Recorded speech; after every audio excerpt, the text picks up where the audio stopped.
Nice. How about you, Thomas? Any tips to increase observations for the likes of me and others? I generally go by my strategy, which I'm intending to patent, which is the surf and turf strategy. So that seems to be the most efficient. So I think the two big areas, because the way I the way I approach it is that you got to think about what's most efficient for your time, because you've obviously it's a time restriction for the event. So you think which groups of organisms and which habitats will get you the most species in that time. It sounds like an obvious thing to make, but obvious thing to say. But obviously, some groups of organisms take more time to not only find but also photograph than others.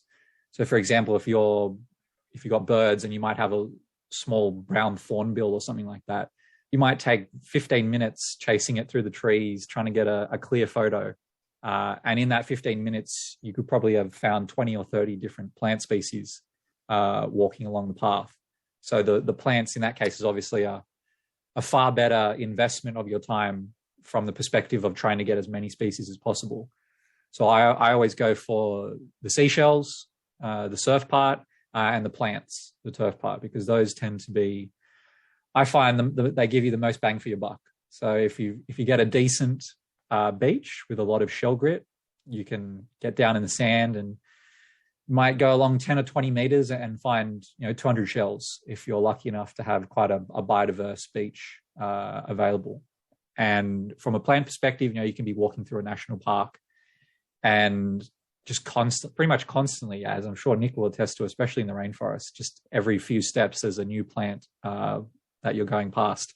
And you can walk for kilometers and kilometers, and that will continue the whole time. You're just finding new plants constantly. And the great thing about them as well is that most stuff doesn't require a lot of photos. Like, there are a lot of plants you can literally just snap one quick rough photo with your phone, and you don't even need to take extra details because they're really easy to ID. The same thing goes for a lot of seashells. There's a lot of really distinct species.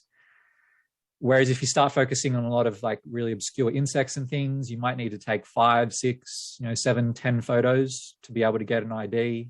And even that still might require like extensive keying out.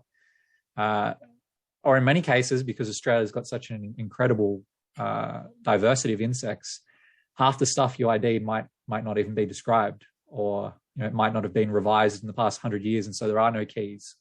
And so even if you are taking photos of heaps of insects, it might not even be possible to ID them. So that's why I tend to avoid insects too much, apart from things like moths. But if you're getting some more obscure beetles and things like that, I'll tend to not really target those, just because they can be so difficult to ID. So from the perspective of trying to get as many species as possible, they're almost like a waste of your time, because you invested that time taking photos and spending time looking for them, but then you essentially get a 0 for them on your list of species.